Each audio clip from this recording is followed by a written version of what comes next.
moving on. Absolutely, like a Thulu coming out of like one of the Arctic icebergs or something and just, yeah, sucking the ship down under. Yeah, you do expect that. It would have fit. It would have fit. So that's Ice Sharks. Anyone who watched it in preparation for this podcast, sorry. Uh, So sorry. it's yeah, It's a fun it's movie though. It is. It's terrible. But yeah, if you want to watch a terrible movie, this is the one. and the writer director, he also did the visual effects for the Sharknado franchise. He's worked on all five of them. I don't know if there's more Yeah. than five, but he's worked on the first five at least. And Yeah. the zoo zombie film Zombies from a few years back, and Mega Shark versus Mecha Shark. He's done a lot of this kind of thing. He worked on Rango, the visual effects of Rango, a film I adore, and The Oh, Last that's Airbender, cool. a film I do not adore. But yeah, and he Ah. worked on Firefly. I love Firefly. So he can do good things. He just chose not to in this instance. But anything we missed on Ice Sharks and Andy? Yeah, so like there was a one scene where they were inside one of the rooms and one of the characters were like, are the sharks even there anymore? And someone opened the window immediately after they said that and the sharks eyeballing them and swimming by. Like that little gag was funny and reminded me of the Deep Blue Sea stuff. And yeah, I think the rest of the stuff we actually covered. It's just like, yeah, a fun little whoop-de-woo movie to show people who want to see a shark movie, but they've maybe seen all of them already. I mean, we have a lot of shark movies, and there are a couple of good ones, but like we know that it's kind of difficult to find like a really, really cool shark movie. So, it's kind of falling into that ballpark, I guess, of satisfying the shark fans who would just be okay to see any shark movie at the end of the day, as long as they're sharks, even if they're bad. Yeah, I think that's fair. Yeah, as we said at the start, you need to go in not expecting this to be good. Just expect to have fun, but not with a quality film. Absolutely. Adjust expectations. Yeah. So there's one last thing. Well, there's one thing I like to do, which is compare the film to Deep Blue Sea. So I have Yes. a quick list here of things that happen in this film that also happen in Deep Blue Sea. So in the opening, there's actually stock footage of a mako shark swimming past. So Deep Blue Sea makos. Nice. It's a small isolated team. They have big sealed doors. There's a harpoon gun with a rope. There's an open. They call it a moon pool, but it's a wet lab basically. A guy has a leg bitten off, so it's a limb is being removed. Looks like Jim and Scoggins. They have a plan to create some makeshift explosives. There's a storm coming in. The smart sharks are working together. They have one character whose job is to work the radio. The base floods.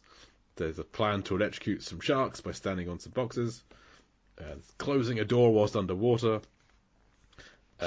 Alex zips up Michael's wetsuit just like Preacher does with Scoggins. Michael's death is very similar to Russell's. And a helicopter is destroyed.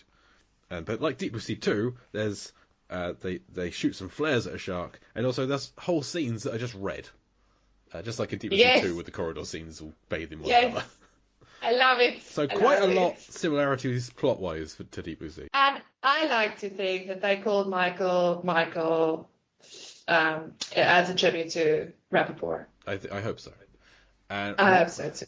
one final thing is I've worked out how deep and how blue Ice Sharks is. So it's an Andy. If I were to tell you that Deep Blue Sea is about 14.5 meters deep and 31% blue, do you think that Ice Sharks is deeper and or bluer than Deep Blue Sea? Negative and negative. Well, you think it's less deep and less blue, or more deep and less blue? No, I think it's less. I think it's less. Okay, well this one's actually very close, because where Deep Blue Sea is 14.5 meters deep, on average, Ice Sharks is actually 26.5 meters deep, because they spend a lot of time down at the bottom of the sea. And they do, I guess. They go at least 80 meters deep. And that's with all the swimming. See, I didn't see the numbers of how deep they went, so I get Yeah, they do a lot of swimming down there. Yeah. Okay. Because that is deeper than they go at any point in Deep Blue Sea. And in terms of blueness, it's not as blue. It is still quite blue. It's 21% blue. Because That's again, not bad. a lot of swimming scenes, a lot of stuff down the bottom. A lot of swimming scenes. So this could be called deep ice sharks.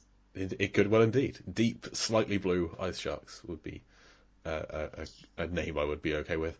And there's in the officers they're in, there's like a fair few bits of blue dotted around. They're wearing blue clothes for quite a lot of it. So it is quite blue. It's not bad. It's okay. I think the whites maybe like you feel like it's more white because it's Arctic. Yeah, it is definitely more white. A lot of white. The opening scenes have a lot of white in them. Like the little missions to go out on the snowmobiles, very white scenes. Deep, slightly blue, more white ice sharks. Yep, it's a bit of a mouthful, but that's the new title of the film. Good. There we go. We did it. Okay. We did. Our job here is done. Indeed. Thank you, Zanandi, for joining me. No, thank you for recommending Ice Sharks. But where can the listeners find you online? What have you got to plug? You are all very, very welcome. And you can find me over at Twitter, at Zanandi, where you can, see my stuff that I write for Cracked. Got some comics that I'm doing, hopefully some, exciting projects for the new year coming up. So, you can yell at me on Twitter for recommending Ice Sharks, or you can tell me your favorite scene, which I hope is the razor blade scene. I think it has to be. Yeah. That's what when people say like, oh, what are you talking about today? Is like ice sharks. It's a bit where sharks soar through the ice, is how I've described this film to people. What is life even? So listeners, you can find my writing over at lifeversusfilm.com or hear me once a month over on the Lambcast, hosting movie trivia on Lampardy. And come and join the LAM, the large association of movie blogs, for which I am the shepherd. If you have a movie blog or a podcast, want to join a big community of like-minded folks, and come join us at largeassmovieblogs.com. And you can read more of Mark's writing and listen to his podcast about movies, films, and flicks, FLIX. And you can come back next week. I think we haven't nailed it down yet, but I think next week we're talking about a Rennie Harlin film called Skip Trace with Johnny Knoxville and Jackie Chan. I know nothing about other than Marcus said it's great, and if we are talking about that, then Mark's going to be back on to talk about it. So that should be fun. And if we're not talking about that, then I'll have deleted all of this and put something else in instead. So thank you once again to my guest, to Zanandi Vuertas, for joining me. Thanks, Jay. It was awesome. I've been Jay Cluett, and I'll Deep Blue see you next week.